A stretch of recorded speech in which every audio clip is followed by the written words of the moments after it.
please welcome the richly talented Richard Whitehead. Oh, Richard. Yes. It's the Richard show today, isn't it? Yeah. Now, you always look well, but as I said at Carfish, you look particularly strong and fresh at the moment. Come a bit closer to that mic, my friend.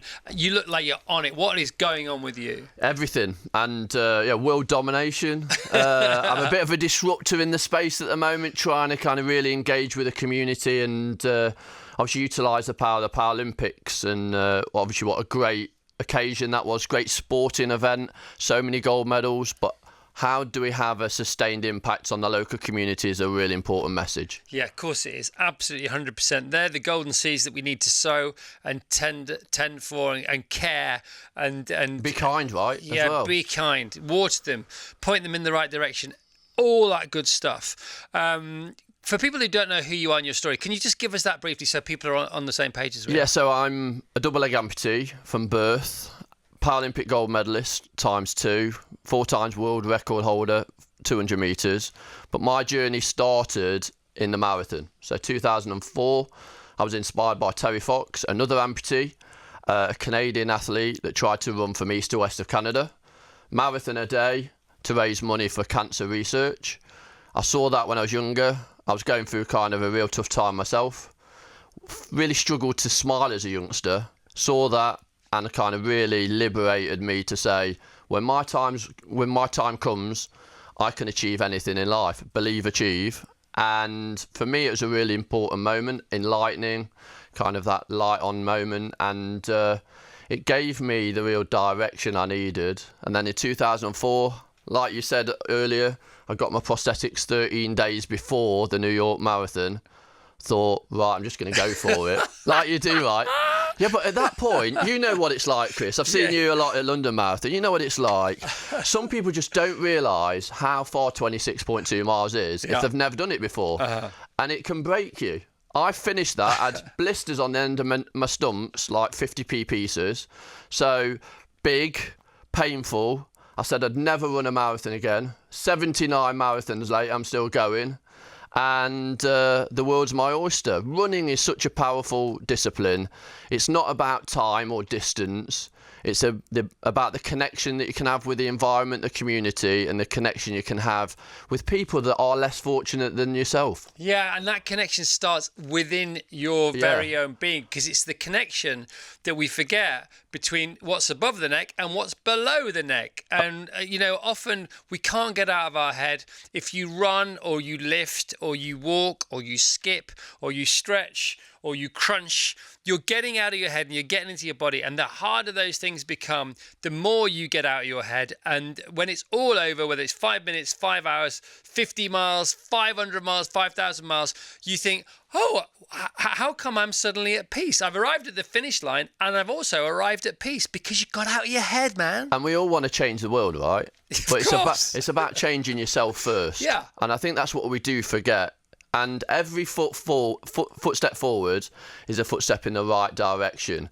And I advocate that everybody should volunteer more, give back to your local community, because we don't know how much time we've got. Yeah. And it's about supporting those that are less fortunate than ourselves, giving them real direction, hope. And I've got a disability and my cards were dealt at a real early age. My mum and dad from a working class background, but they really taught me about giving back and the power of that. And I think what we forget in this country is that when you volunteer or give back to the community, you actually get enrichment as well. Oh, massive. And it's okay to actually be doing volunteering for yourself. Yeah. And that's something that I found all through my career, that yes, I've had these gold medal moments. I've stood on top of the podium like at London 2012, 80,000 people singing the national anthem with me, getting my MBE from the now King Charles.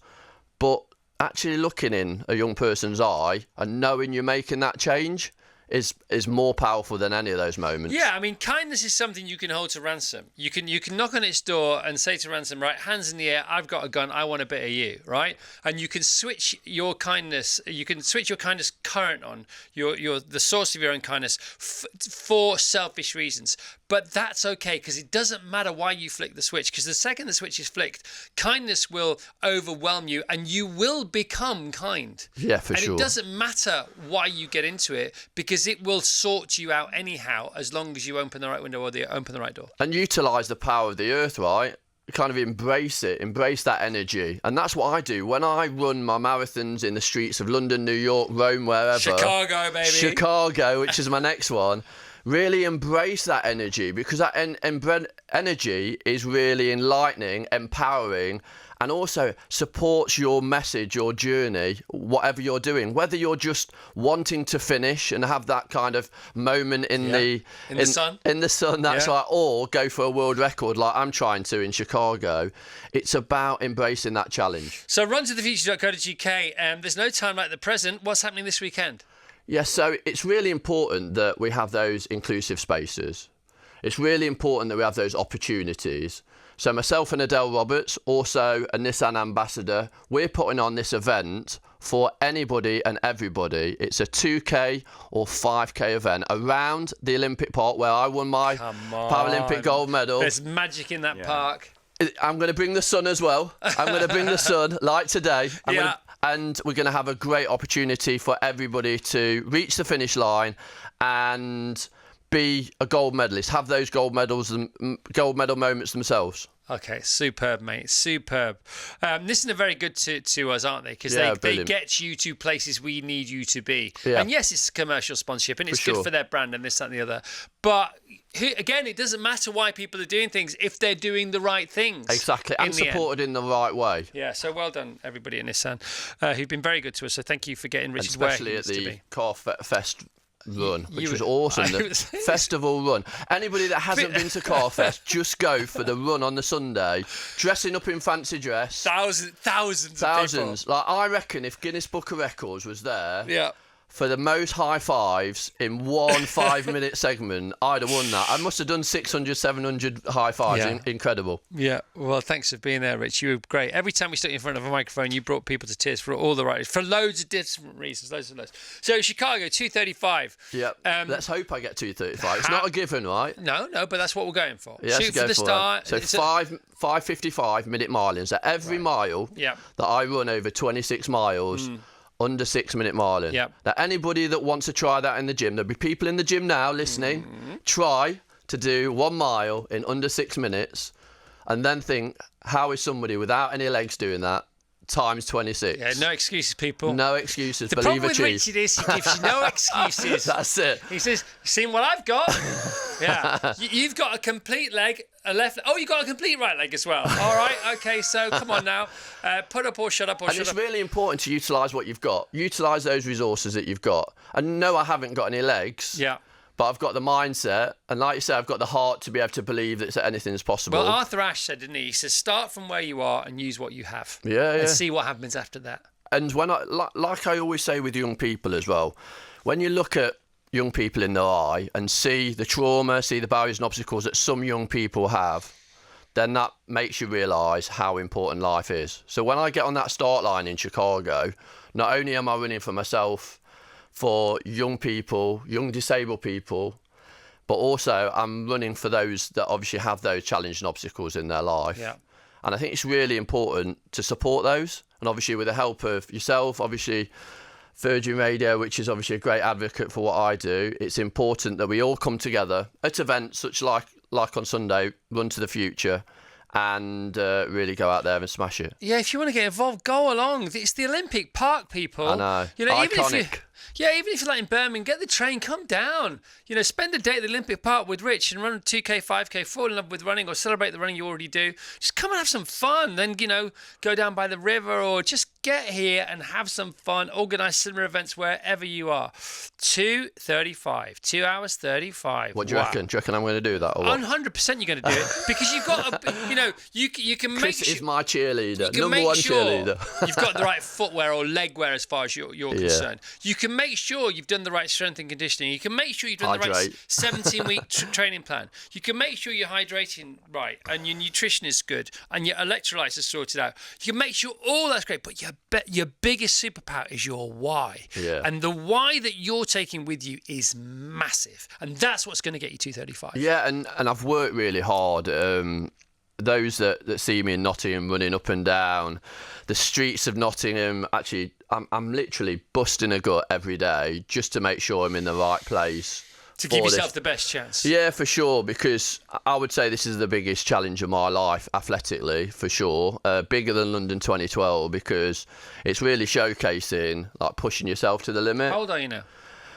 48. 48. And I know I don't look it. And you don't at all. And you're going for your PB as well.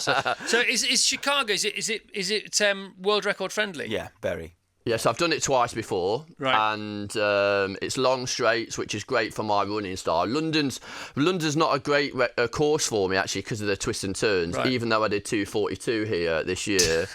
I know, exactly, that's it. So I did 2:42 13 years ago. You can go off people, can't you? And then I did 2:42 here this year. And over the last, 12 months, I've said, what can I do to showcase that not only is anything possible as a person with a disability, but also if you're a 48-year-old man, and also if you have those challenging obstacles that says, oh, I can't do it. Well, you can. Anybody can do this. It's about being positive. I meet a lot of people that say, I can't run. It's not the message that I'm sending out there. Then? I was going to swear then. I could hear you think. I could hear you sweary thinking. I was told never to swear on radio. When I was doing the commentary for the Paralympics, supporting my fellow athletes. Yeah. And I knew not to swear a lot, believe me. But actually getting on that start line is the hardest thing. But then delivering a race in Chicago is going to be phenomenal. When is it? It is in October. I think it's the 15th of October, and it's just countdown now. So I'm trying to keep healthy, keep strong, and I've lost a little bit of weight as well. I don't know if you've noticed. No, big time. Yeah. So the first time, I think the first time we met was London, 2 years ago. And I think I was about 82 kilos then. I think I'm about 65 now. Yeah, you seemed, if you don't mind me saying, you seemed a little less present then as well. Yeah, no, you were there. You don't get me wrong. Yeah. It was great to meet you. It's confidence though, isn't it? Yeah, but you're here now. Yeah. You're totally here now. Yeah, for It was sure. like you were having to think about where you wanted to be. And whenever we're thinking where we want to be, we're never where we are. No, and I'd just come out of the Paralympics as well at that point. Right. So I'd run my games, kind of enjoyed life with my friends, socialising a little bit too much like you do. And I really wanted to get back into my why. And my why is around, it's not a sport at all. Sport's my superpower maybe. It's my option to connect. But my real why is to make an impact. Yeah. And especially with young people. But isn't it interesting that, had you not been born with the physicality that you were, you wouldn't be in a position to spread this message? No, and yeah, probably I'd be a sportsman. I'd probably be teaching like I was before, teaching PE, but I don't think I'd be able to have the impact that I have now. And it is so powerful, but it's about utilising that platform. When I talk to Paralympic athletes or athletes that have that tracksuit, utilise the opportunity that tracksuit What does has. it feel like to wear that tracksuit? Incredible. Young people just want to know what it's like to be a super athlete. And do you feel like a superstar when you put that tracksuit on, when you zip it up? For sure you do. You feel like Robbie Williams on stage in Glastonbury or in Wembley. You feel like somebody that can change the world, and you can. And when young people see Olympians, Paralympians in schools, and I advocate for them to do more of this, is young people listen. And when I talk to teachers, they want these people to come into schools and enrich their lives around the power of sport, not just physically, but also mental health wise. And we know there's so many mental health challenges out there in society.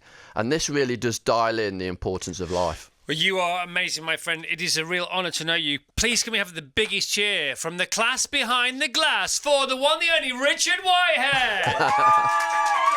All right. RunToTheFuture.co.uk. Jump on that website now. Jump on the website. See what's going on. See if you can get involved. Thank you, Richard. Cheers as always. You're awesome.